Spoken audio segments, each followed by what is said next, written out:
লালগোলা থানাটা যতটা বর্গ কিলোমিটার হোক, লালগোলা থানার অফিসটা কি অত বড়? অফিসটা তো 1-1.5 বিঘে হয়তো জুড়ে আছে, কি 2 বিঘে জুড়ে। কিন্তু আমি যদি বলি এই জায়গাটা লালগোলা, এটা মুর্শিদাবাদ, এটা লালগোলা, বলা ভুল হবে না। কেন? ওই জায়গাটা অফিস করলো, এই জায়গাটার একটা সীমারেখা দিয়ে বলা হলো তোমরা লালগোলা থানার অধীনে। কেন অফিসটা কেন করা হলো? অফিসটা যদি নাই থাকতো, ওই ঘরটা যদি নাই থাকতো, কি চলতো না? চলতো। কিন্তু অফিসটা বানানোর কারণ, আপনার অভিযোগ, আমার অভিযোগ, আপনার আমার কোনো বিপদ, কেউ মেরেছে, কেউ জুলুম করছে, ওই অফিসে গিয়ে আমি অফিসারকে বলবো। তেমনি সারা পৃথিবীতে অগণন আল্লাহর বান্দা এসে গেছে। আমার রব দেখছেন, আমি তো আমার বান্দাদেরকে পৃথিবীর মাটিতে পাঠাবো। তারা সেখানে যাওয়ার পর তাদের একটা জায়গা দরকার হবে, তারা তাদের রবের কাছে যে চাইবে, তাদের রবের কাছে কাঁদবে, তার জন্য তাদের একটা ঘর দরকার। যে ঘরটার কাছে গিয়ে তারা রবের দরবারে পৌঁছিয়েছে, এটাই তারা ভাববে। কিন্তু তারা চাইবে, দরজা ধরে চাইবে, তফ করে করে চাইবে। এর জন্য আমি ঘরটা বানালাম। উজিয়া লিন্নাসি লাল্লাযী বিবাক্কাতাম মুবারাকা, পবিত্র ভূমিতে হুদাল লিল আলামিন, এবং সারা পৃথিবীর হেদায়েতের কেন্দ্রবিন্দু বানালাম। ছোট্ট একটা কথা বলে রাখছি, আমি জীবনে ফতোয়া দিই না, কিন্তু আমার এই ব্যক্তিগত ব্রেন থেকে একটা কথা বলে রাখছি। আমি যতটুকু উপলব্ধি পেয়েছি, খালি জেনে রাখবেন, একটা কথা বলছি, সেটা মুখস্থ করেলেন, ব্রেনে ভরেলেন। কাবার যে মুসাল্লাটা আছে, কাবার যে মুসাল্লাটা আছে, ওই মুসাল্লায় যে ইমাম, কিয়ামত পর্যন্ত যত ইমাম আসবে, আল্লাহর রহমতের সহি আকীদার আসবে, আল্লাহর রহমতের সহি আকীদার আসবে। খালি একবার ফলো করবেন তিনি কেমন করে চলছেন। কেন? আল্লাহ কোরআনে বললেন যে আমি এই ঘরটাকে বিশ্বের মানবের হেদায়েতের কেন্দ্রবিন্দু বানালাম, সহি আকীদা বানালাম, সহি ঈমান বানবে, এই জায়গায় আসবে, তারা বিশ্ব সম্মেলনে হাজির হবে। তাহলে এই ঘরটার মূল্য কম নাই। একটু এগিয়ে যাই। ফিহি আয়াতুন মাকামু ইব্রাহিম, ফিহি আয়াতুন মাকামু ইব্রাহিম। আল্লাহ বলছেন, আয়, তোদেরকে আমি দাওয়াত দিয়েছি, আয়, কিন্তু তোরা ওখানে এসে কি দেখবি? এটা কালো ঘর, জি না, সেটা দেখার কথা বলেননি। তবে যেটা দেখার কথা আল্লাহ বলছেন, ওই কাবার চত্বরের ভিতরে একটি জিনিস দেখবি তোরা, যেটা দেখার জন্য ডাকছে। সেখানে রয়েছে মাকাম ইব্রাহিম। এতগুলি নবী চলে গেল, কম বেশি 1.5 লক্ষ নবী গেল, 1,24,000 গেল, যে যা বলবে বলুক না কেন, হযরত আদম থেকে নিয়ে শেষ নবী পর্যন্ত এতগুলো নবী গেলেন, এতগুলো রসুল গেলেন।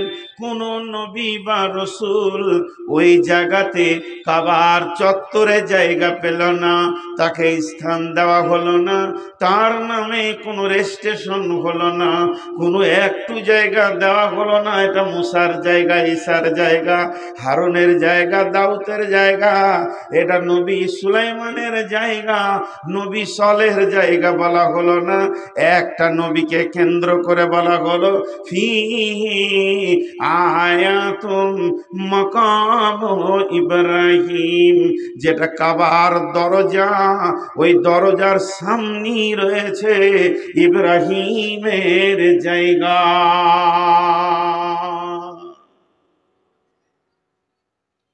সেই দরজার সামনে রয়েছে ইব্রাহিমের জায়গা। এটাকে নিয়ে দু কথা বলবো। চুয়াপুকুরের যুবকরা এখন উঠে লেগেছে মসজিদকে কি করবে, মানে নতুন মসজিদ নয়, পুরাতন মসজিদকে ভেঙে আবার নতুন নির্মাণ দেবে। আলহামদুলিল্লাহ, ভালো কাজ এবং এটা খুশির কাজ, এটা আনন্দের কাজ এবং নেকির কাজ, সব মিটে গেল। কিন্তু আমি যদি বলি চুয়াপুকুরের যুবকদেরকে জালসা বন্ধ করে দাও, টাকা লাগবে না, মসজিদটা আমি একা বানাবো, 2.5 কোটি টাকা দিয়ে 3খানা মসজিদ বানালাম, এটাও আমি বানিয়ে দিব, জায়গাটা মেপে দাও, আপনাদের মন মতো মসজিদ হবে, 2 তলা 3 তলা, যেমন যেমন চাইবেন হবে। কিন্তু শর্ত হচ্ছে একটা, যেটা ইমামের মেহরাব হবে, ওই মেহরাবের সামনে 5 কি 7 ফুট বাই 7 ফুট জায়গাটা আমার ব্যক্তিগত থাকবে। কেউ মেনে নিতে পারবে? কেউ মেনে নিতে পারবে? মুখ খুলেন, পারবে না। মসজিদের ভিতরে আপনার ব্যক্তিগত জায়গা কেন হবে? কাবা শরীফের মসজিদ যেটা হারাম, মসজিদে হারাম যাকে বলা হয়, এখানে আবার অন্য কথা বেরিয়ে চলে আসবে হারাম কেন বলা হচ্ছে, ওখানে অনেক কিছু আছে, বিষয় আছে, সেটা আজকে আমার বিষয় নয়, সময় থাকলে বলবো। তো কাবা শরীফের ওখানে গোল করে নামাজ হয়, তো বোঝানোর জন্য বলছি, টেবিলটা যদি কাবা শরীফ হয় তো গোল করে রাউন্ড দিয়ে শুরু হয়ে গেল কাতার। এই কাতার চলতে চলতে চলতে চলতে ধরেন 150-200 মিটার 300 মিটার চারিদিকে, আবার কোনো কোনো দিকে বেশি আছে, কমও আছে। কেউ কেউ বলেন কতগুলো মানুষ একসঙ্গে ওপরে নিচে সিঁড়িতে যত জায়গায় মসল্লা দেওয়া আছে, দাগ দেওয়া আছে, যতটা পরিমাণে বাইরে ভিতরে চত্বরে করে একসঙ্গে কতগুলি লোক নামাজ পড়তে পারবে ওখানকার। এটা তো কোরআন হাদিসের কথা নয়, এটা ইঞ্জিনিয়ারদের কথা। ইঞ্জিনিয়ারদের কথা যে কতটা মসজিদটা বড়, 1 থেকে 1.5 কোটি লোক নামাজ পড়তে পারবে, 1 থেকে 1.5 কোটি লোক নামাজ পড়তে পারবে। আর ওই 1.5 কোটি, আমার আইডিয়াতে আমি বলছি, কাবাটা 15-20 ফুট 20 ফুট 20 ফুট 20 ফুট, মানে এতটা চওড়া, অতটাই চওড়া, মানে বর্গ আকার কাবাটা। এদের উত্তর দক্ষিণও 20 ফুট, পূর্ব পশ্চিমেও 20 ফুট। তাহলে এই বর্গ আকার ঘরটা, তার যেটা দরজাটা পূর্ব দিকে আছে, আল্লাহর ঘরের দরজাটা পূর্ব দিকে আছে, আর ওই দরজার পাশেই একদম কাবার গা লাগা ওই জায়গাটা হলো ইব্রাহিম আলাইহিস সালামের জায়গা। আবার ওটাকে দেখতে বলছেন, কে বলছেন? আমি লয়, আল্লাহ।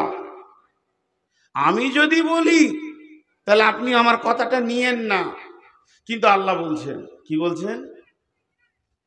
ফিহি আয়াতুম মাকাম ইব্রাহিমা, ওখানে একটা নিশানা আছে। নিশানা মানে নিদর্শন। সূর্য উঠে ডুবে, এটা একটা নিদর্শন।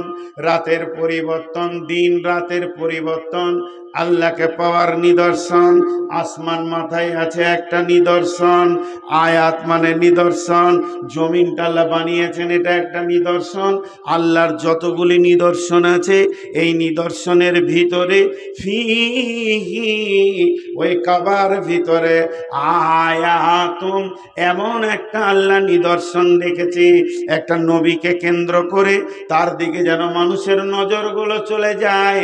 মাকাম ইব্রাহিমা, ইব্রাহিমের জায়গা। আবার ইব্রাহিমকে কত আল্লাহ সম্মান দিলেন, তার নামটা কোরআনে উল্লেখ করে দিলেন। শুধু এই পর্যন্ত নয়, ইব্রাহিমের পদচিহ্ন একটা পাথরের উপরে উনি দাঁড়িয়ে কাবার তামির দিয়েছেন, কাবাকে গেঁথেছেন। যত কাবা উপরে উঠেছে আল্লাহর কুদরতে পাথর উঠেছে, সেই পাথরটা আজও কাবার চত্বরে আল্লাহ রেখে দিলেন। এটাও নিদর্শন, নিদর্শন। হে মসজিদ বানানেওয়ালা, হে মসজিদ ময়নেওয়ালা, হে মসজিদের তামির দেনেওয়ালা, একবার ইব্রাহিমের নিদর্শনের দিকে খেয়াল করো। আল্লাহ কত সম্মান বাড়ালেন। ফিহি আয়াতুম মাকাম ইব্রাহিম। ইব্রাহিম চলে গেলেন, ইসমাইল চলে গেলেন, সব নবী শেষ। ঈসা নবী চলে গেলেন, শেষ নবী এলেন, শেষ নবী। শেষ নবীর সাবে মেরাজ হলো। আমি লম্বা ঘটনাকে শর্ট করছি। সাবে মেরাজে 5 ওয়াক্তের নামাজ এলো। সলাত যখন পেলেন তো মদিনা মানওয়ারায় বিশ্বনবী যখন গেলেন তখন কেবলা ছিল কোন দিকে মুখ করে নামাজ পড়তে হতো। আজকে বর্তমানে ফিলিস্তিনে যে মসজিদে আকসা রয়েছে এইটা ছিল প্রথম কেবলা, ওই দিকে মুখ করে নামাজ পড়তে হতো। আর ওই দিকে মুখ করে নামাজ পড়তে পড়তে আসরের নামাজের সময় আবার আল্লাহ ঘুরিয়ে দিলেন, তোমরা ওই দিকটা ছেড়ে দিয়ে মক্কার কাবাকে কেবলা করে লাও। লম্বা ঘটনা আছে। 2 রিকাত নামাজের দ্বিতীয় রিকাতে আল্লাহ রসুল রুকুর হালাতে ছিল ফিলিস্তিনের দিকে, মসজিদে আকসার দিকে। আর জিবরাইল আমিন কানে কানে বলে দিলেন যে আল্লাহ রসুল আপনি এবার আছেন তো ধরেন ওটা উত্তর দিক হবে, মদিনা থেকে আছেন তো উত্তর দিকে, হয়ে যান দক্ষিণ দিকে। আল্লাহ রসুল উঠে দাঁড়িয়ে গেলেন, আল্লাহ আকবার আর বললেন না। সাহাবীরা রুকুর হালাতে আছেন, কাতারকে ফাড়তে ফাড়তে ফাড়তে ফাড়তে গিয়ে শেষ কাতারে ওই দিকে মুখ করে রুকু করে নিলেন। আর সাহাবীদেরকে বলে তোমরা ঘুরে যাও। পুরা কাতার আপনাদের মসজিদে ছিল এই দিকে, হয়ে গেল এই মুখে, দরজা মুখে হয়ে গেল। আসরের নামাজে এই ঘটনাটা ঘটেছিল মদিনা মানওয়ারাতে। তারপরে যখন কেবলা হয়ে গেল কাবাটা, এই যেটা বর্তমানে আছে মক্কাতে, আল্লাহ রসুল এবার সফরে এসছেন, উমরাতে এসছেন, হজে এসছেন। নামাজ পড়বেন, কেবলাকে সামনে রেখে নামাজ পড়বেন। তো মুসল্লাটা হাতে নিয়েছে, দেখেন কত মজার কথা। মুসল্লাটা হাতে নিয়েছে, হাতে নেওয়ার পর কোন দিকে বিছাবো গো, কোন দিকে বিছাবো আর কোথা বিছিয়ে নামাজ পড়বো আমি? এ তো চারিদিকে নামাজ হবে। এবার আমাদের রমজানে যে উমরায় গিয়েছিলাম, হোটেলটা যেদিকে ছিল পূব দিকেই নামাজ পড়ে এলাম। সূর্য উঠছে ওই মুখী নামাজ পড়ছি, কারণ হোটেলটা পশ্চিম দিকে ছিল কাবার। তো কোন দিকে বিছাবো? এটা কাবা, কাবার পশ্চিম থেকে পূর্ব দিকে নামাজ হবে, পূর্ব থেকে পশ্চিমে হবে, উত্তর থেকে দক্ষিণে হবে, দক্ষিণ থেকে উত্তরে হবে, চারিদিকে হবে।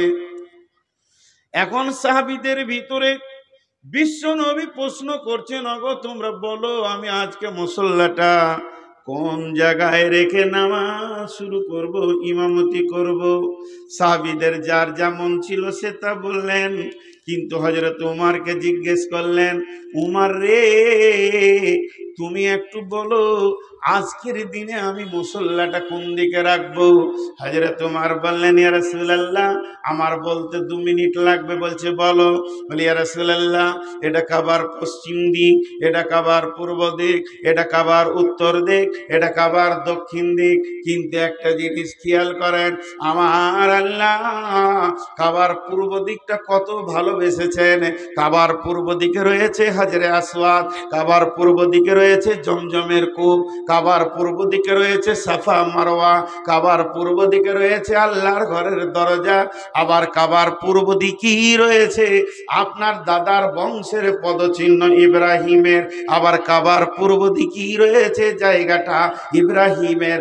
আল্লাহ তাকে কত ভালোবাসে, এত বড় পরিধি মসজিদের ভিতরে সামান্য জায়গা ইব্রাহিমকে তুলে দিয়েছে।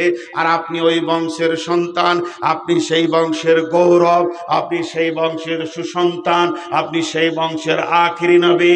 আর হযরতে ইব্রাহিম চোখের পানিতে কাবার তামির দিতে গিয়ে কেঁদে বলেছিলেন, সূরা বাকারায় আছে আয়াত, মুখস্থ নাই ভাই, সূরা বাকারায় আল্লাহ বলেছেন হযরত ইব্রাহিম তিনখানা দোয়া করেছিলেন। তার মধ্যে একটা দোয়া ছিল, আমার ইসমাইলের বংশধরের প্রতীক চিহ্ন যেন পৃথিবী থেকে নিশ্চিহ্ন না হয়ে যায়, ইসমাইলকে যেন আল্লাহ কায়েম রাখো, আমার ইসমাইলের নাম যেন কিয়ামত পর্যন্ত থাকে। তাহলে না আল্লাহ তাবারক ওয়া তাআলা সেই ইসমাইলের বংশের নিসাল থেকে আখিরি নবীকে নিলেন। হযরত উমর বলছেন, ইয়া রাসূলুল্লাহ, আপনি আপনার বংশের পরিচয়কে রাখার জন্য আপনার দাদার জায়গাতে মুসল্লাটা রেখে নামাজ শুরু করে দেন। হযরত উমরের কথাটা যেই বলা শেষ হলো, জিবরাইল আমিন এসে বিশ্ব নবীকে বলে দিলেন, ওয়াত্তাখাযু মিন মাকামি ইব্রাহিম মুসাল্লা। হযরত উমর যেটা বলেছেন আমার আল্লাহকে ওটাই ভালো লেগে গেছে। ও নবী মুহাম্মদ, তুমি মুসল্লাটা ওই জায়গায় রেখে নামাজ শুরু করে দাও যেখানে ইব্রাহিমের জায়গা। আজও কাবার ইমাম দাঁড়ায় কোথায়? মাকামে ইব্রাহিমে দাঁড়ায়। আজও ইমাম সেখানে নামাজ পড়ায়। রেজিস্ট্রেশন হয়ে গেছে কোরআনে। এটা লালগোলার রেজিস্ট্রি অফিসের রেজিস্ট্রি নয়, এটা আমার বর্ধমানের রেজিস্ট্রি অফিসের রেজিস্ট্রি নয়, এটা স্বয়ং আল্লাহ রেজিস্ট্রি করেছেন। দুইটি জিনিসকে কোরআনে পৃথিবীর কোনো বাদশা কেটে দিতে পারবে না, পৃথিবীর কোনো নবী কেটে দিতে পারবে না। একটা হলো, এটা হলো মাকাম ইব্রাহিম, এটা ইব্রাহিমের জায়গা, ওটা পৃথিবীর কেউ অন্য নামে করে দিতে পারবে না, স্বয়ং আল্লাহ দিয়েছেন ওটা। আর দ্বিতীয় হলো, তুমি মুসল্লা রাখো এখানে, এটা আমার রব বলে দিয়েছেন। আজও মুসল্লা সেখানেই রাখা হয়।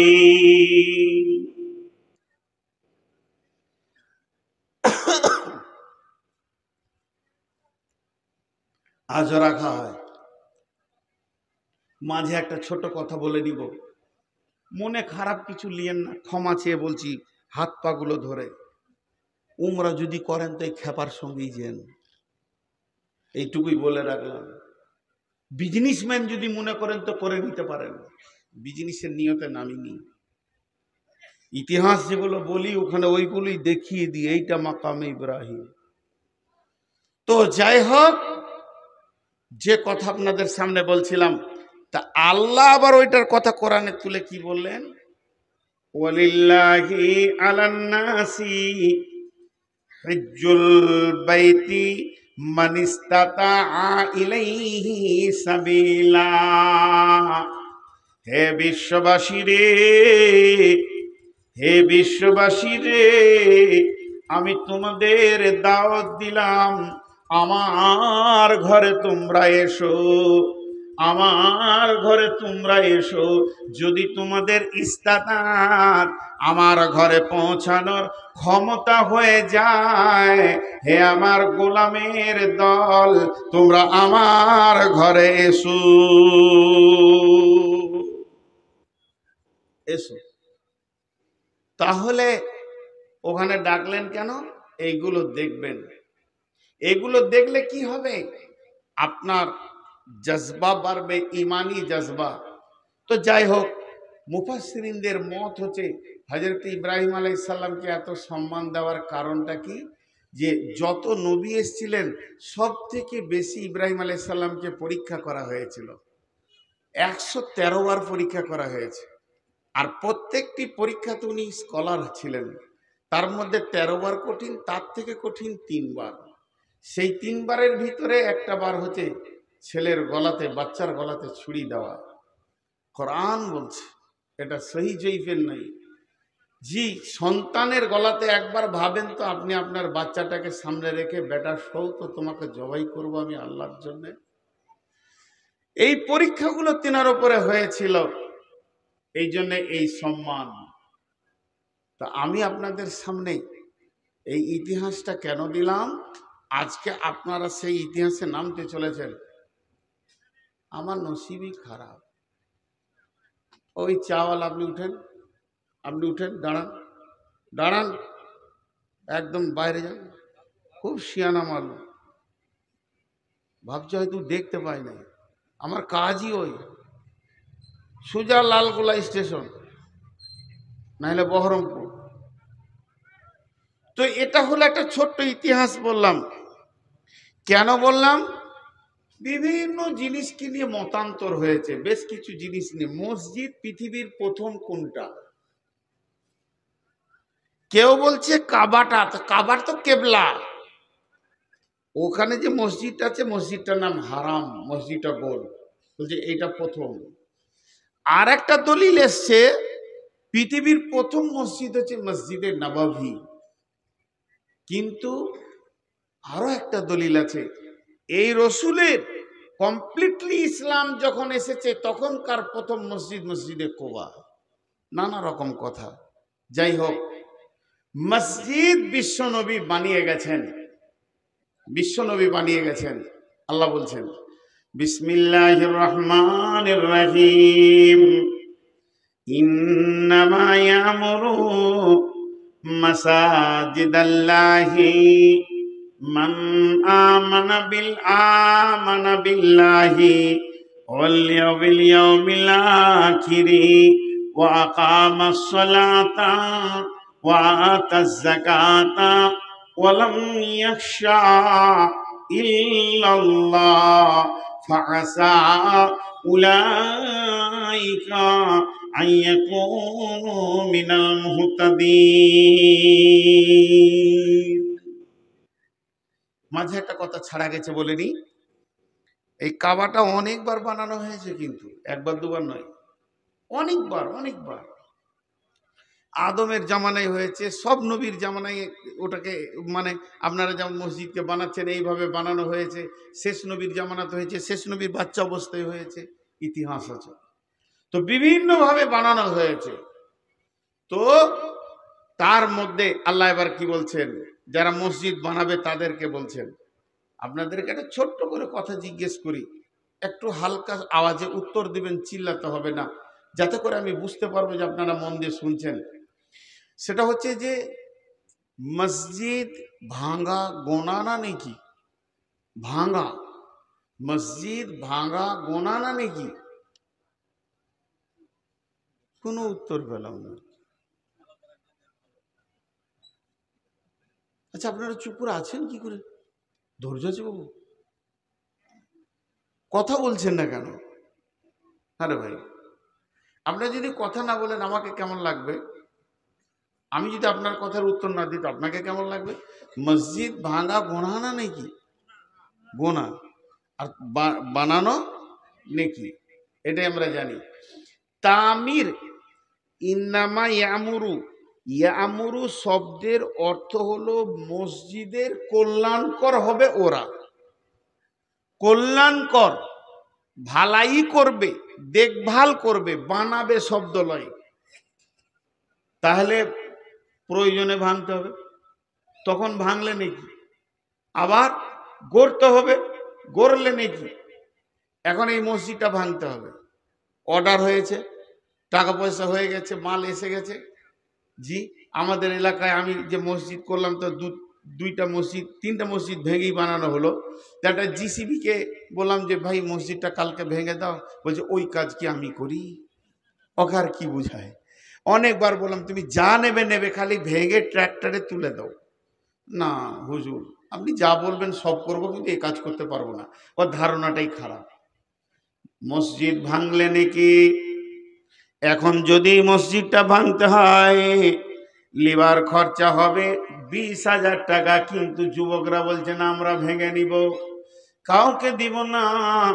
এবার যদি ধীরে ধীরে ভাঙেন তো অনেক মাল পেয়ে যাবেন, খবরদার জিসিবি দিয়ে ভাঙবেন না, ধীরে ধীরে ভাঙবেন তো ইট অনেক পেয়ে যাবেন, অনেক মেটেরিয়ালস পেয়ে যাবেন। তো এবার কোন মসজিদ ভাঙলে নাকি ভাঙা হয়ে গেছে, এরপরে করলে নাকি তখন আবার ভাঙলে গোনা, আবার এখন না ভাঙলে গোনা। ভাইয়েরা আবার না ভাঙলে গোনা এটা নয়, না ভাঙলে আপনি নেকিতে শরীক হতে পারলেন না। আল্লাহ তাবারাক ওয়া তাআলা ভাষাটা ব্যাপক শব্দে বলেছেন, অনেক একটা শব্দে ব্যাপক অর্থ রয়েছে। ইন্নামা ইয়ামুরু মাসাজিদাল্লাহি, নিশ্চয়ই ওই লোকেরা আল্লাহর মসজিদের দেখভাল করবে, তারা দায়িত্ব নেবে, তাদের ওপরে দায়িত্ব থাকবে, তারা মসজিদের চিন্তা চেতনায় মগ্ন থাকবে, মসজিদকে ভালোবাসবে। আমি কাউকে টার্গেট করে বলছি না, বক্তব্যের বিষয় তাই বলছি। আপনাদের এলাকায় বেনামাজি মসজিদ কমিটি আছে? এত চুপ কেন এরা? ওটা তো দ্বিতীয়বার জিজ্ঞেস করলাম, প্রথমবার জিজ্ঞেস করলাম তখন চুপ কেন? বেনামাজি মসজিদ কমিটি আছে? এরা ভয়ে ভয়ে বলছে আছে আছে আছে, মানে ওরা এইখানেই আছে, মারবে আর কি। হ্যাঁ, বেনামাজি, চোর, মাতাল, আর বলবো না, নোংরা নোংরা চরিত্রের লোক মসজিদ কমিটি আছে। সুদারু, সুদের বিজনেস দাপিয়ে চালাচ্ছে, আবার মসজিদের মতোয়াল্লি হয়ে বসে আছে। আছে না নাই? জোরে বলেন। আল্লাহু আকবার। এত ভয়, তেরা মসজিদকে নিয়ে দায়িত্ব নিয়েছে। এটা আল্লাহ রসুল বলেছেন যেটা কিয়ামতের আলামত, কিয়ামতের আলামত। মসজিদ, মসজিদ মানে সাজদা করার জায়গা। আল্লাহ তাবারাক ওয়া তাআলা বলছেন মসজিদ বানাবে ওরা, মসজিদের দায়িত্ব নেবে ওরা, মসজিদে দান করবে ওরা, যাদের ভিতরে পাঁচটা গুণ আছে। মান আমানা বিল্লাহি ওয়া বিল ইয়াউমিল আখিরি ওয়া আকামাস সালাতা ওয়া আতাজ যাকাতা ওয়া লাম ইয়াখশা ইল্লাল্লাহ ফাআসা উলাইকা আইয়াকুনু মিনাল মুহতাদিন। একবার সূরা আল ইমরানটা খুলে দেখবেন, যদি এগুলো মেনে না নিয়ে জবরদস্তি মুখের জোরে, চোপার জোরে, থুতির জোরে, আর কিলের জোরে, লাঠির জোরে যদি মসজিদের দায়িত্ব তুমি নিয়ে থাকো, তবে শুনে নাও কিয়ামতের রায় জাহান্নামের ভিতরে উল্টো করে খাসির মতো টেঙে দিয়ে চচ্চর চচ্চর করে তোমার চামড়াকে খালানো হবে, এবং তার ব্যাপারে কতটা লাগবে না লাগবে তুমি নিজেই বুঝে নাও। অতএব শুনে নাও, আমার রব বলছেন মসজিদের দায়িত্ব থাকবে পাঁচটা গুণ যার আছে। এক নম্বরে যার আল্লাহর উপরে ঈমান আছে, দুই নম্বরে যে আখিরাতের উপরে বিশ্বাস রাখে, তিন নম্বরে যে নামাজ পড়ে, চার নম্বরে যে যাকাত দেয়, পাঁচ নম্বরে এক আল্লাহ ছাড়া পৃথিবীর কাউকে ভয় করে না। এই পাঁচটা গুণ যার ভিতরে আছে, আল্লাহ বলছেন ওই বান্দা আমার মসজিদের দায়িত্ব নেবে।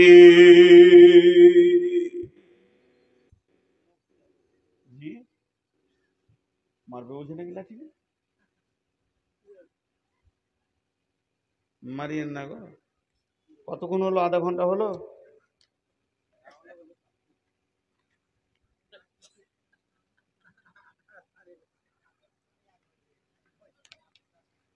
আগামী বছরে জালসার ডেট নিব, তারা আসবো না। ডেট নিয়ে দেখবো, যারা 8টার মধ্যে দেবে, দুটো তিনটে ডেট, এক ডেটই লিখবো, যে যারা তাড়াতাড়ি দিব ওইটাতে চলে যাবো, সবাইকে ফাঁকি মারবো। মানে সমাজ আমাকে যা ধোঁকা দিয়েছে, এবার এদেরকে যদি আমি আর 20 বছর দিই তো গুণা হবে না, পূরণ হবে না আর কি। এতগুলো ধোঁকা খেয়ে আছে। আপনাদেরই এলাকায় আমি এসে বলছি ভাই ক্লান্ত আছি, শোয়ার জায়গাদের মধ্যে শুলে হবে, প্রধান বক্তা বসে থাকতে হবে, লোক দেখবে তবেই তো বুঝবে যে এসেছে। শুতেও দেয় না। আপনার এলাকায় কান ধরেছি, জীবন আর যায় না, 6 বার ফোন করেছে, বললাম আমি বসতে পারবো না, বলছে না স্পেশাল ঘর থাকবে, না বসতে পারবো না, আজকে এসিতে ছিলাম। তো যাই হোক, মসজিদে বানাতে গেলে 5টা গুণ থাকতে হবে। সেই 5টা গুণ আমাদেরকে ভেবে দেখে নিতে হবে। আল্লাহর প্রতি ঈমান, আল্লাহর প্রতি ঈমান থাকতে হবে। সবারই তো ঈমান আছে আল্লাহর উপর। টাকাগুলো গুটিয়ে ভরে নিয়েছেন নাকি টেবিলে? টাকাগুলো কই নিয়ে চলে গেছে? তাহলে কি করে কি বলবো? দেন 100-200 টাকা কেউ দান করবেন তো করেন, চট করে দেন। 500, 500, 1000। দেখেন এই টাকাটার দিকে এবার তাকান। এরা কিন্তু টাকাটা আমাকে দেয়নি, এটা দিয়েছে কাকে? আল্লাহকে। কাকে দিয়েছে? আপনারা আমার সঙ্গে কথা বলেন, এই টাকাটা দিয়েছে কাকে? আল্লাহকে। কোথায় ছিলি ভাই এতক্ষণ? বাড়িতে এত লেটে আসে, আমার দুয়ারই পাইনি তখন থেকে রে। যা আবার মিষ্টি খেয়ে। তো এই টাকাটা, হ্যাঁ হ্যাঁ, আমার পরে তোর বায়না হয়ে যা, এখন কালেকশন করবো না, যাবে কালেকশন যা হবার হয়ে গেছে, আর কালেকশন করবো না। এই টাকাটা দিয়েছে আল্লাহকে। এবার এই টাকাটা আমি হাত দিতে যাচ্ছি, আমি মসজিদ কমিটি সেক্রেটারি, এই পর্যন্ত এসেছে, উদাহরণটা দিচ্ছি এবং আয়াতের সঙ্গে মিলাচ্ছি। টাকাটা আমি নিব, নিয়ে আমার কাছে রাখবো বা আমানত রাখবো, কাজে লাগাবো, মসজিদের কাজ করব। যখন এই টাকাটা হাত দিতে গেছি, মনে করেন বলছি, আবার মনে করেন বলছি, মানে ওটা মনে মনে ধরতে হবে। আল্লাহ বলছে এই দাঁড়া, এই টাকার মালিক হলো আল্লাহ। আল্লাহ যখন টাকাটার মালিক, আল্লাহ বলছেন মান আমানা বিল্লাহি, যদি আমার উপরে ঈমান থাকে তবেই তুই আমার টাকাতে হাত দে। আমি নূর মোহাম্মদকে বলছি, আমি এই মসজিদের সেক্রেটারি, এই মসজিদের কমিটি, মতোয়াল্লি, যেই হোক, ক্যাশিয়ার, আমার উপরে ঈমান আছে? আমি বলছি হ্যাঁ আছে। আল্লাহর উপরে যতটা বিশ্বাস রাখা দরকার অতটাই বিশ্বাস আছে। আল্লাহ বলছে দাঁড়া, আর একটু দাঁড়া। ওয়াবিল ইয়াউমিল আখিরি, কঠিন কিয়ামতের দিনে তোর বিশ্বাস আছে কি বল? আবার আল্লাহ আমাকে দ্বিতীয় প্রশ্ন করলেন, কঠিন কিয়ামতের দিনের ব্যাপারে তোর বিশ্বাস আছে কি বল? আমি বললাম আল্লাহ হ্যাঁ আছে। তাহলে কিয়ামতের দিনটার নাম বল। কিয়ামতের নাম কিয়ামত, কিয়ামতের নাম মাহশর, কিয়ামতের নাম ইয়াউম, কিয়ামতের নাম ইয়াউমুল আযীম, কিয়ামতের নাম ইয়াউমুল ফসল, কিয়ামতের নাম কারিয়া, কিয়ামতের নাম হাক্কা, কিয়ামতের নাম সালা, কিয়ামতের একটা নাম হচ্ছে ইয়াউমুল হিসাব, সেটা হিসাবের দিন। ইয়াউমুল ফসল, সেটা জুদাইয়ের দিন। সেটা কিসের দিন বললাম? কিয়ামতের দিনটা কি দিন বললাম? হিসাবের দিন। সকলে জোরে বলেন কিসের দিন? তাহলে আপনার সঙ্গে আমি দীর্ঘদিন বিজনেস করছি, আপনি আমার মহাজন, আমি আপনার কাস্টমার, এর হিসাবও হবে। এর হিসাব যখন হবে, তখন এই মসজিদের আজকে রাতে কালেকশন হয়েছে 5 লক্ষ টাকা, আর আমি ক্যাশিয়ার মসজিদের টাকা। আচ্ছা, ক্যাশিয়ার আবার রাগ করেন না, এখানে যে ক্যাশিয়ার আছে সে আবার রাগ করেন না জানো। আমি টাকাগুলো নিয়ে গিয়ে বাড়িতে রাখলাম, যথারীতি মসজিদের যেমন কাজ করার সেরকম করলাম। আল্লাহ বলছে নিশ্চিত থাক তুই। কেন? দেখবেন মাদ্রাসা, অনেকে বলে নূর মোহাম্মদ কেন মাদ্রাসা করেনি। আমি 3 বার মাদ্রাসা করেছি, কেউ জানে না। 3 বার মাদ্রাসা করে 3 বার তুলে দিয়েছি মাদ্রাসা, জায়গাগুলো দেখিয়ে দিব। প্রভাব আছে, কালেকশন করে নিয়ে আসছি। সেক্রেটারি বলছে, ক্যাশিয়ার বলছে টাকাটা দেওয়ার পর তোমাকে আর দেখতে হবে না, তুমি যা করছো করো। লুটেরা লুটেরা, ভালো ভাষায় বলে দিচ্ছি, লুটপাট করে খেতে চেয়েছে। 3 বার বেরিয়ে এসেছি। এবছরকার রিপোর্ট নেবেন একটা, গ্রামের মাদ্রাসাটা আমার ঘরে দিয়েছে। তো ফেসবুকে দেওয়াতে ছেলেরা ফোন করছে, আমি আবু দাউদ পড়ি, আমি নাসাই পড়ি, আমি ইবনে মাজা পড়ি, আমি আমি মিসকাত পড়ি। কটকলা বলে চলে আয় রে বাপ, যত আছিস। পরীক্ষা লিচি, কায়দা বুগদাদি পড়তে পারবে না। আবু দাউদের ছেলেকে জিজ্ঞাসা করা হয়েছে, আপনারা যারা আলেম বুঝতে পারবেন, যে বিসমিল্লাহটা তারকিব করো, তো বলছে বাহার পে যার ইসমে মাজদার। আবু দাউদ পড়েছে, যারা আলিম তারা বুঝতে পারলেন এটা কি বললাম। ও ক্লাস 1-এর উপযুক্ত নয়। তাহলে আজকে চুয়াপুকুর মাদ্রাসা, আজকে লালগোলাম মাদ্রাসা, আজকে এরকম যত মাদ্রাসা আছে, চুয়াপুকুর বলছি মানে এটা খারাপ আমি বলছি না, আমি আস্তাগফিরুল্লাহ, মাফ চাইছি, উদাহরণ দিচ্ছি।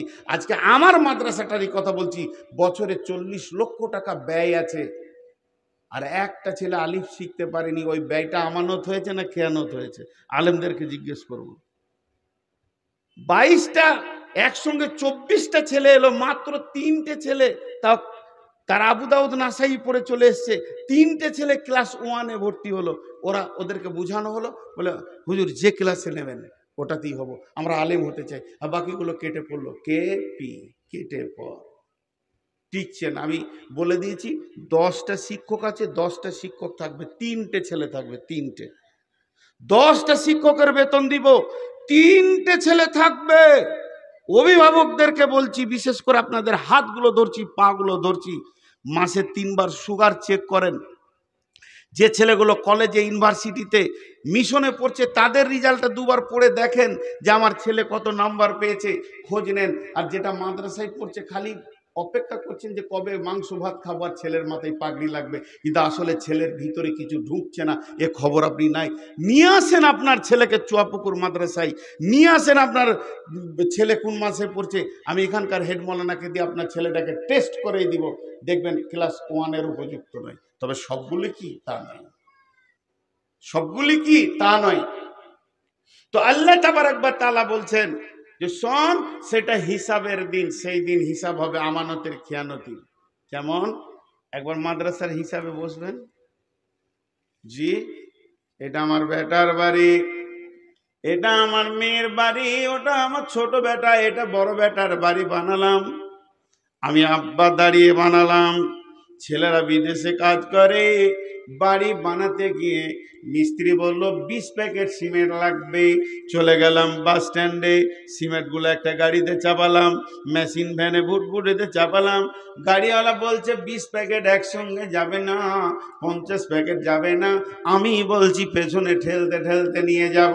সেখানে গেলাম, আসলাম, আমার 1 টাকাও খরচা নাই, কারণ বাড়ি থেকে মুড়ি খেয়ে চা খেয়ে গেছে, আবার বাড়িতে এসে রুটি খাবো, কোনো খরচা নাই। দিয়ে আমি বাড়িটাকে তিলে তিলে লিভার বাঁচাচ্ছি, তিলে তিলে পয়সা বাঁচাচ্ছি, তিলে তিলে টাকাকে বাঁচিয়ে সুন্দর বাড়িটা বানালাম। আর যখনই মসজিদের দায়িত্বটা আমাকে দিয়ে দিল, আমি এবার ভাউচার বানাচ্ছি। চুয়াপুকুর টোটো ভাড়া হচ্ছে 10 টাকা, আবার ডাউন ভাড়া হচ্ছে 10 টাকা, 10 ব্যাগ সিমেন্টের দাম হলো 4000 টাকা, আর আমার টিফিনের ভাউচার হচ্ছে 550 টাকা। আল্লাহ বলছে আয় হলার মাপবো, কারণ সেটা কিয়ামতের দিন। এর জন্য আল্লাহ কোরআনে বলছে এই টাকাটা তুই হাত ধরে নূর মোহাম্মদ, যদি তোর কিয়ামতের বিশ্বাস থাকে, তুই জুমার দিনে লোককে হিসাব বুঝিয়ে দিবি। গায়ের লোক বলবে নূর মোহাম্মদ ভালো ছেলে, টাকা মেরে খায়নি, কিন্তু মসজিদের তিলে তিলে হিসাবে এ টাকা ওই লোকগুলির টাকা নয়, ওরা আমাকে দিয়ে দিয়েছে, ওরা আমার কাছে কিয়ামতের দিনে বুঝে নিবে, আমাকে পরিশোধ ওদেরকে করতে হবে। এখন এই টাকা আল্লাহর টাকা, এই নোট 3টে পড়ে রয়েছে আল্লাহর, আমি তার গোলাম, টাকাটা নিতে এলাম। আল্লাহ বলছে ঈমান থাকে তো নে, আখিরাত যদি বিশ্বাস করিস তো তুই টাকাতে হাত দে। কারণ পৃথিবীতে যতবার তুই হিসাব শোনা না কেন মুসাল্লিদেরকে, গাঁওয়ালাকে, এতে আমি আল্লাহ সন্তুষ্ট নয়। কঠিন কিয়ামতের দিনে আমি প্রত্যেকটি মসজিদের ইটের, প্রত্যেকটি সিমেন্টের রডের আমি তিলে তিলে তোর কাছে হিসাব বুঝে নিব। 3 নম্বরে বলছেন ওয়াকামাস সালাতা, তুই নামাজ পড়িস কিনা বল। যদি নামাজ পড়িস তো আমার মসজিদের দায়িত্ব নিবি। নামাজ না পড়লে তোর মতো বেঈমানকে কেমন আযাব দিতে হয় আমি রেডি হয়ে আছি। কারণ জবরদস্তি করে সমাজে নাম নেওয়ার জন্য তুমি মসজিদের মোতাল্লি কমিটি হয়ে থাকবে, আমি আল্লাহ ছেড়ে দিব না। তোমাকে 5 ওয়াক্তের নামাজই পড়তে হবে। আমি একটা প্রশ্ন করব, যে উত্তর দিতে পারবে তাকে, তার কাছে 2000 টাকা নিব।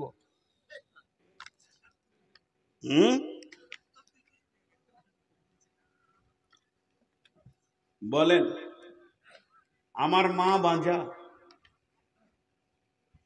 এর উত্তর কি? আমার মা বাঁঝা হয়? আমার মা বাঁঝা, মা বাঁঝা হয়? মা হয়ে গেল তার বাঁঝা কি হলো? আমার খালা বাঁঝা হতে পারে, আমার চাচি হতে পারে, কিন্তু আমার মা কে বলল? মা বাঁধা হয় না।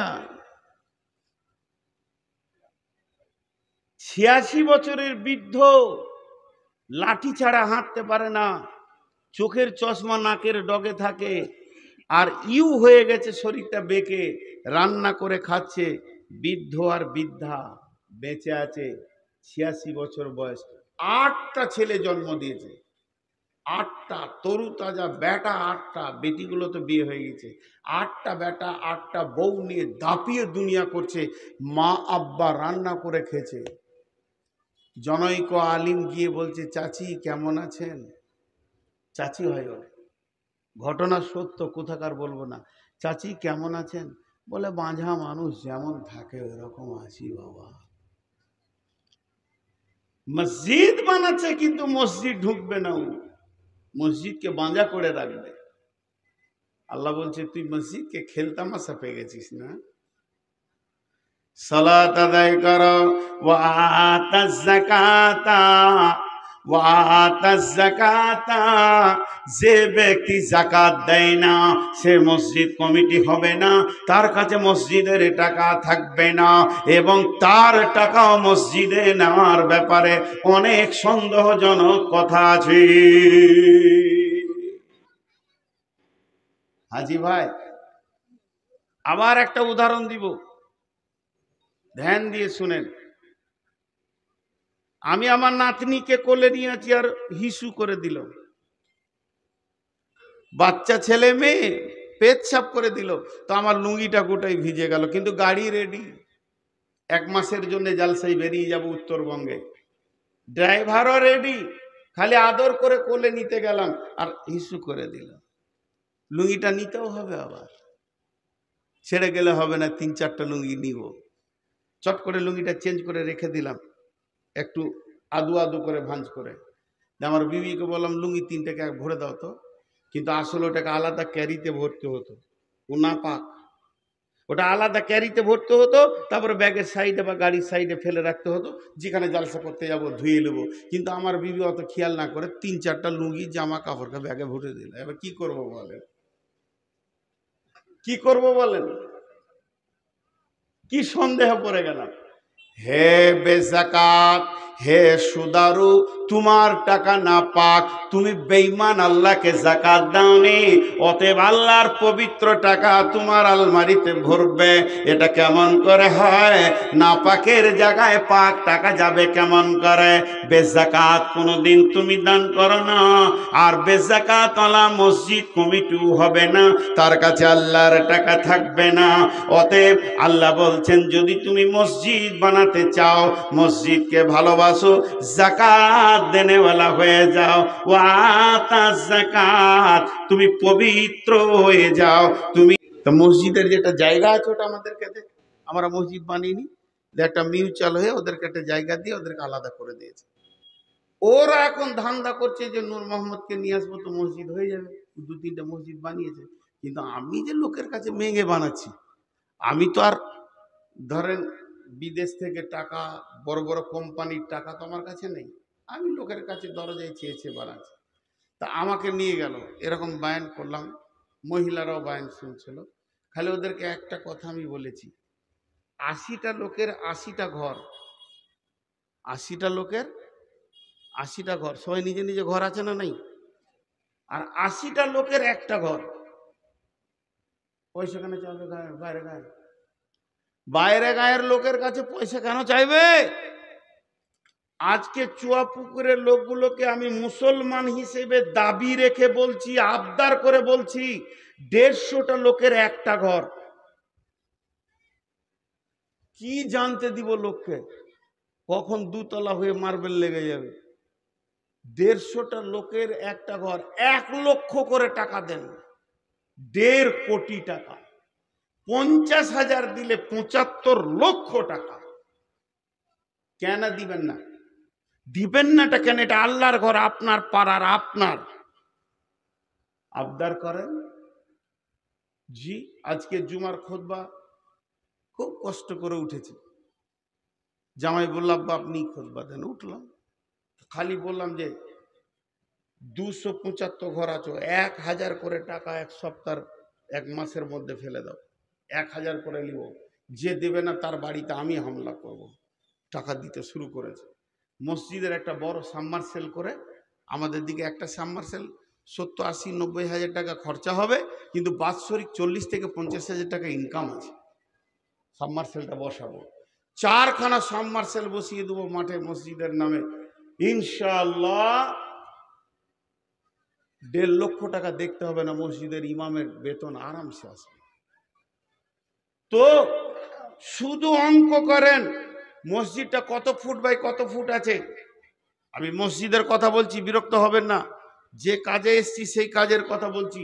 মসজিদটা কত ফুট বাই কত ফুট আছে বলেন? তাও হিসাব নেই।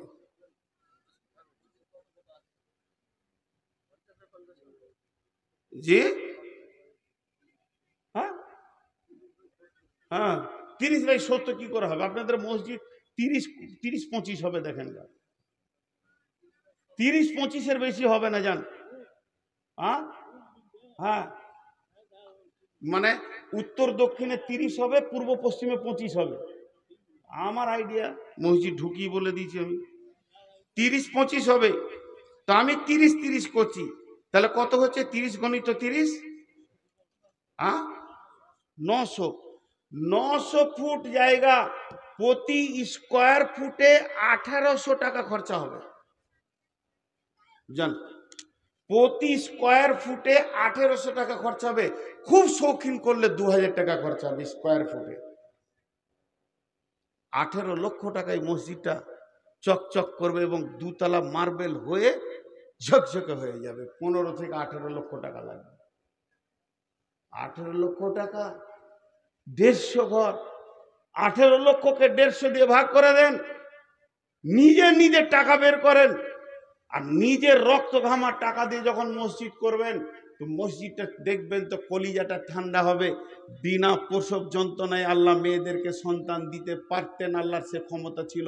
প্রসব যন্ত্রণা এই জন্যই দিয়েছে যে সন্তানের প্রতি মায়ের মায়া মমতা ব্যথা বাড়বে। প্রসব যন্ত্রণা বেশি, মায়া তত বেশি, যত কষ্ট বেশি তত মায়া বেশি। নিজের রক্ত ঘামানো পয়সা দিয়ে যখন মসজিদটা বানাবেন, সারা জীবন মসজিদে ঢুকলে চোখের পানি পড়বে। আর বিদেশি টাকাতে চকচকে করে নেবেন, মসজিদে মন বসবে না। আমি যেটুকু পেয়েছি, আমি একটা মসজিদে 6 বছর ইমামতি করেছি, মাদ্রাসায় শিক্ষকতা করেছি, শুধু বক্তা নয়। তো ইমামতি করতে গিয়ে বলেছিলাম যে এই মসজিদে 2 লক্ষ টাকা কাজ হবে, বাইরে থেকে 1 টাকা নিব না। যুবকরা তোমরা বলো, বলে কি করতে হবে? বলে সরকারি কাজ এসছে একটা 2.5 লক্ষ টাকার, কেলেনকে এক্সটেনশন করতে হবে, কাটতে হবে। তোমরা গোটা গাঁয়ের যুবক এক হয়ে যাও, টাকাটা করে দাও, মসজিদের জন্য কাজটা করে দাও। তারা 1.5 সপ্তাহ ধরে খাটলো, মাটি কাটলো, পুরা কাজটাকে কমপ্লিট করে দেয়। ইঞ্জিনিয়ারকে দেখিয়ে দিয়ে 2.5 লক্ষ টাকা তুলে নিয়েছে, মসজিদকে জমা করে দেয়। ওই ছেলেগুলো মসজিদে এসে যখন তহরিমা বাঁধবে, চোখে পানি পড়বে, চোখে পানি পড়বে। অতএব কিছুগুলো প্ল্যান আপনাদেরকে দিলাম, যে প্ল্যানে আমি মসজিদগুলো বানিয়েছি।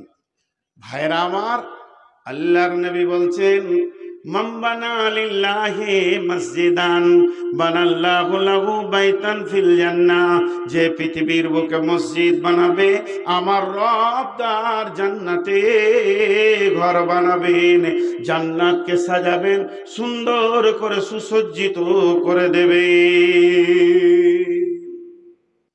অনেক কথা আপনাদের সঙ্গে হলো, কতক্ষণ বকলাম, কতক্ষণ বললাম? 1.5 ঘন্টা। মাথা খারাপ, এখনো বোকা বানাতে চাইছে। 40-এ উঠেছি, 10। যদি ঘড়ি না দেখি তা আমার শরীর আমাকে বলে দেবে যে এখন 1.5 ঘন্টা চলছে। জি, আর 10 থেকে 15 মিনিট আপনাদেরকে দেব। উঠবেন না, খালি একটা শর্ত, কেউ উঠবেন না। আমি অনেক কষ্টের ওপরে বক্তব্য রাখছি, আর আসবো না সেটা ঠিক আছে। এসে যখন গেছি তখন ভুলই করেছি, মানে যে বক্তারা শরীর খারাপ বুঝে আর আসে না, সুইচ অফ করে দেয়। আমি ওদেরকে পছন্দ করতাম না এতদিন, মনে করতাম বেঈমান, মিথ্যা কথা বলছে। কিন্তু আমি ভাবতাম যে পৌঁছে গেলে সমাজ তো বুঝবে অসুস্থ, সমাজ বুঝবে না, বুঝবে না, জি বুঝবে না। তো আল্লাহ রস্তে বলছি, আপনার আর 15টা মিনিট উঠবেন না। আমি দুটি কথা আপনাদের সামনে 15 মিনিট বলে নিই, আর কিছুটা কনসিডার নিয়ে নিলাম অসুস্থ হিসাবে। অতএব আল্লাহ তাবারক ওয়া তাআলাকে সাক্ষী রেখে বলছি, একজনও উঠবেন না, হাতগুলো ধরে বলছি। কোনো আল্লাহর গোলাম আছেন একটা স্কয়ার ফুটের 2000 টাকা দেবেন? কেউ আছেন একটা স্কয়ার ফুটের 2000 টাকা দেবেন? 16,000 টাকা দিলে একটা মুসল্লা হবে, একজন নামাজ পড়তে পারবে 16,000 টাকা একটা মসজিদে, একতলা মসজিদে। সব হিসাব মাথায় ভরা আছে। কেউ আল্লাহর গোলাম আছেন? আমি আর হাদিস বলবো, কোরআন বলবো, আপনি ভাবিয়েন না যেখানেই ছেড়ে দিছি। ভাইরা আমার, বিশ্বনবী জামানায় একজন মহিলা মসজিদকে প্রতিদিন ঝাড়ু দিয়ে পরিষ্কার করে দিতেন। একদিন নবীজি মেয়েটিকে দেখতে পেলেন না। নবীজি বললেন, মেয়েটি কই?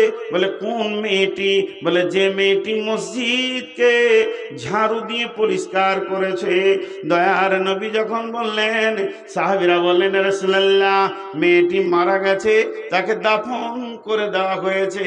নবীজি যখন সাহাবীরা যখন বললেন, তখন নবীজি বললেন, চলো আমাকে ওই মেয়েটির কবরের কাছে নিয়ে চলো, আমি আল্লাহর কাছে তার জন্য ক্ষমা প্রার্থনা করব। আমলটা কি? মসজিদ ঝাড়ু দেওয়া। আর আমরা মসজিদ ঢুকি, নোংরা। ইমাম সাহেব, ইমাম সাহেব, ইমামকে দিয়ে ঝাড়ু দেওয়াবে, ঝাড়ুদার কই? ঝাড়ু দেয় কিনি কেন? জি, আমি একজন লোককে দেখা করতে গিয়েছিলাম কোনো কাজে, অনেক বড় আল্লাহওয়ালা মানুষ, দিনদার মানুষ এবং ইঞ্জিনিয়ার, ইংল্যান্ড থেকে পাস করা, চারিদিকে কোয়ালিফাইড মানুষ। তো আমি মসজিদে দাঁড়িয়ে আছি, তো একজন ডাকতে গেলেন, তুমি এসি মসজিদে ঢুকি ঝাঁটাটা হাতে নিচে, বলেন জি আমাকে দেন। বলেন না, আপনি মেহমান, আমি মেজমান, মেহমানের অনেক ইজ্জত আছে, এটা দেওয়া যাবে না, আমি ঝাড়ুটা দিই। কিরকম মানুষ! মসজিদে আমি ঢুকবো, আমি ঝাড়ু দিব। আল্লাহ রসুল কত বড় কথা বলেছেন। দীর্ঘদিন মসজিদে নববীতে আলো জ্বলেনি, দীর্ঘদিন মসজিদে নববীতে আলো জ্বলেনি, আঁধারে নামাজ হতো, সাহাবীরা উঠতেন গভীর অন্ধকারে, রাস্তা না পেয়ে দেয়াল ধরে ধরে, খুঁটি ধরে ধরে তারা বের হতো। মসজিদে নববী আঁধারে দীর্ঘদিন চলেছে। যখন 1.5 লক্ষ সৈন্য নিয়ে বাদশাহ হেরাকেল মুতার প্রান্তে চলে এলো, আল্লাহর নবী মাত্র 10,000 সাহাবীকে নিয়ে, মুজাহিদ নিয়ে পৌঁছালেন। হযরতে উমর ফারুক আল্লাহ রসুলের সঙ্গে রয়েছেন। সেই জায়গায় যখন লড়াই শুরু হয়ে গেল, 1.5 লক্ষকে তারা ভাগিয়ে দিল। আর ওই 10,000 সাহাবী রোমের ভিতরে ঢুকে বাদশাহ সম্রাটের সোনার মুকুটটা পর্যন্ত নিয়ে চলে এলো। সোনার মুকুটটা বাইতুল মালে জমা হয়ে গেল। ওটা কত ওজন ছিল যে একটা মানুষের ঘাড়ে দিলে ঘাড় রাখতে পারবে না, তার ঘাড় বেঁকে যাবে। ওই জন্যে মুকুটের মাথা থেকে সোনার শিকল দিয়ে ওই কুব্বাতে এরকম যে মিনার আছে সেইখানে ঝুলানো থাকতো। বাদশাহ বসলেই মনে হতো যেন মুকুটটা মাথায় আছে। সোনার পরিমাণ কত! সেইটা চলে এলো কোথা? মসজিদে নববীর গোডাউনে। সাহাবীরা বীর যোদ্ধারা নিয়ে এলো। একজন সাহাবী গভীর রাত্রিতে উঠেছে, কি করবে? উজু করবে, তাহাজ্জুদ পড়বে। তো এই সোনার মুকুটটা পায়ে লেগে গেছে। পায়ে লাগলে একটা সাউন্ড হবে।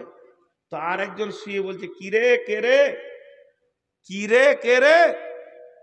বলে আমি। কি লাগলো? সেই মুকুটটা। মালটা যেন ওদের কাছে কোনো দিলে ইফেক্ট করছে না। আঁধারে নামাজ চলছে। একজন সাহাবী করলেন কি, একটা মাটির পাত্রে চর্বিকে গলিয়ে দিয়ে একটা কাপড়ের পলতে বানিয়ে, ফিতা বানিয়ে তাতে আগুন ধরিয়ে দিল। দীপ দীপ দীপ দীপ দীপ দীপ করে প্রদীপটা জ্বলছে। বিশ্বনবী মসজিদে এসে বলছেন, প্রদীপটাকে জ্বালালে গো, কে কাজটা করেছো বলো, কার বুদ্ধিতে কাজটা হয়েছে? সাহাবীটা ওটা বলছেন, ইয়া রাসূলুল্লাহ আমি করেছি। বলে শোনো, তুমি এই কাজটা করে আমার দিলকে জয় করে নিয়েছো, আমাকে আপন বানিয়ে নিয়েছো। তুমি তাইলে শুনে নাও, আজ যদি আমার একটা মেয়ে থাকতো, 4টা আছে, বিয়ে হয়ে গেছে, বিয়ে হতে যদি কেউ বাকি থাকতো, কিংবা যদি 4 জনের মধ্যে কারো বিয়ে হতে বাকি থাকতো, বা 5 নম্বর কোনো থাকতো বিয়ে, তাহলে তোমার সঙ্গে এখনই বিয়ে দিয়ে আমি জামাই বানিয়ে নিতাম। রসুলের চয়েস কাকে? মসজিদে যে আলো জ্বালে ওকে। এখন মসজিদে যদি কেউ ঝাড়ু দেয়, ওকে কোনো মেয়েই বিয়ে করবে না, ও অচল। এখন চুল যার সাইড গুলো নাড়া, মাথায় চুল এদিকে কানে ঝুলছে, আর এমনি এমনি করছে, মিনিটে 17 বার 18 বার খালি এমনি করছে, আর এমনি চুলটা লাড়ছে, দেখছে আছে কিনা নাই। ওটাই আবার সমাজে সব থেকে দামি মেয়ে, মানে বর, দামি বর, চয়েস। বিয়ে হওয়ার পর 2 মাসের পরই ঝগড়া, না এইদিকে চলছে না ওদিকে দিয়েছে, শেষ হয়ে গেছে সমাজটা। তো মসজিদ এমন একটি জায়গা, ভাইরা আমার, আমি আপনাদের কাছে বলছি, কেউ আছেন আল্লাহর গোলাম 10,000 20,000 দেনেওয়ালা? 10,000 20,000 দেনেওয়ালা কেউ আছেন? জি বলেন, কেউ আছেন? খুব অল্প সময় আপনাদের কাছে চাই। আপনাদের চাদর আছে, চাদর ঢোকান, আমি ছেড়ে দিব। নামার পরে কোনো বক্তা আছে? থাকবে কেন? জবাই তো আমি হব। বলেন, দেন না গো চাদর, দেন কাউকে চাদর। আরে কেউ নাই, চাদর নিয়ে যাও রে বাবু। যার কাছে যা আছে উজাড় করে দেন। কই রে বাবা, পাড়ার ছেলেরা 2 জন করে চাদর ধরে ঘুরো। আমি বলছি ওই চাদরে 10 টাকা করে দেবেন না, মসজিদটাকে বানানোর মতো মানসিকতা নেন সকলে। কেন হবে না? কেন হবে না? বিশেষ করে চুয়াপুকুরের ছেলেদেরকে বলছি, আপনার বাড়ির পাশে যদি 3 কাঠা জায়গা বিক্রি হয়, আপনার জমির পাশে যদি 5 কাঠা জমি বিক্রি হয়, কত কষ্ট করে ওটাকে নিয়ে ফেলবেন। তো কষ্ট করে মসজিদটা বানাতে পারবেন না? লেন, আরে সামনে আসছে, ওই দিকে যাও রে বাবা। আচ্ছা, এখন আমার ঘড়িতে বাজছে 20, 12টা 20, একদম 12:30টায় ছেড়ে দেবো, মাত্র 10 মিনিটের কনসিডার। তো আল্লাহর রাস্তে বলছি, কেউ আছেন আল্লাহর বান্দা? দেন আমাকে 5,000 7,000 ওয়ালারা বলেন, একটা নাম লিখেন, আল্লাহর রাস্তে একটা নাম লিখে রাখেন, আল্লাহর রাস্তে একটা নাম লিখেন, 10,000 20,000-এর একটা নাম লিখেন। আল্লাহর গোলাম কে আছেন? আল্লাহর বান্দা কে আছেন? একটা 10,000 20,000-এর নাম লিখেন। একটা 5,000 বলেন, এতগুলির ভিতরে একটা 5,000 বলেন। 5,000 গ্রামের যুবকদেরকে বলছি, বিশেষ করে আপনাদের মসজিদ আপনাদেরকেই বানাতে হবে। আর যে চাদর চললো, টাকাগুলো হাতে রেডি করে নেন, টাকাগুলো হাতে রেডি করেলেন, যাওয়ার সঙ্গে সঙ্গেই দিতে পারবেন, টাকাগুলো হাতে রেডি করেলেন আল্লাহর রাস্তে। কেউ আছেন আল্লাহর গোলাম, একটাও 5,000 পেলাম না, একটা 5,000 পেলাম না, একটাও। জি, আল্লাহর গোলাম কেউ আছেন একটা 5,000 দেনেওয়ালা? একজন দেন, একটাও নাম আসছে না। আসলে আমাকে মনে করছে নিয়ে দেবে নাকি, চুরি বুড়ি করে দেন ভাই, আল্লাহর জন্য বলছি। আরে বাবা পেছন দিকে যা রে বাবা, আমার সামনে কটা আমাকে দিবে, আমার মার্কেটটাকে খারাপ করার লেগে দিকে আসে, চাইতেও জানা না যে কোথায় চাইতে হয়। পেছন দিকে যাও ভাই, একজনও বাদ যেন না, সকলে শরিক হয়, সকলে শরিক হয়। জি হ্যাঁ, সে তো জানি, খাতাতে কিছু নাম লেখা আছে, তো আমি আবার ওই সুর করে বলতে পারি না। হ্যাঁ, ওসব আমার কাছে হয় না, আমি পারি না আর কি, এই হলো কথা। জি ভাই, আর কেউ আছেন? 1-2 হাজারও বলেন, যেমন এখন 500-500 করে দুইজন দিলেন। জি, 2,000 টাকা। ও আচ্ছা আচ্ছা, মাশাআল্লাহ। আর কে আছেন 1-2 হাজার দেনেওয়ালা? আর কেউ আছেন আল্লাহর গোলাম 1-2 হাজার দেনেওয়ালা কেউ আছেন? একটাও নাম আসছে না, একটাও আসছে না। কি করি বলেন, এর থেকে আর কি ভাষা বলবো? আরে বাপ, এত গুনে কানে বললো, হ্যাঁ, এত লেটে, কখন থেকে বলছি। ও বিচারা দেখছি যখন চাইছে তখন দিই। আর কেউ আছেন? এই 1,000 দিয়েছে একজন আল্লাহর গোলাম। আর কেউ আছেন 1,000 দেনেওয়ালা, 2,000 দেনেওয়ালা? যা, 1-2 হাজার দেনেওয়ালা আর কেউ নাই? এখানে চাদর দাও, এখানে আপনারা 10-20 যা দেবেন দিয়ে দেন, হাতে হাতে, হাতে হাতে দিয়ে দেন। আচ্ছা শুনেন, আমি আপনাদেরকে দোয়া দিই, দোয়াটা নেন। এই আল্লাহ, তুমি আমাদেরকে মসজিদ বানানোর তৌফিক দাও। আল্লাহ, এই মসজিদটা যেন সুন্দরভাবে হয়ে যায় সেই তৌফিক তুমি আমাদেরকে দাও। এই আল্লাহ, যারা গোপনে দান করে তারা দান যেন এসে এখানে পৌঁছে দেয় সেরকম তৌফিক তুমি দাও। এই আল্লাহ, যতগুলি কথা শুনলাম বা পূর্বের বক্তারা যা বলেছে সেগুলো আমল করা তুমি তৌফিক দাও। এই আল্লাহ, রুজি রোজগারে তুমি বরকত দাও। এমন লোকের কাছে দোয়া করছি, আমিন বলছেন। সাংঘাতিক কঠিন জায়গা। এই আল্লাহ, যারা আমাদের মা বাপ ভাই বোন কবরে চলে গেছে, আল্লাহ তাদেরকে তুমি মাফ করো, ক্ষমা করো, রুজি রোজগারে বরকত দাও, হালাল উপার্জন করা তৌফিক দাও। সকলে বলি সুবহানাকা আল্লাহুম্মা ওয়া বিহামদিকা ওয়া আশহাদু আল্লা ইলাহা ইল্লা আনতা আস্তাগফিরুকা ওয়া আতুবু ইলাইকা। আসসালামু আলাইকুম।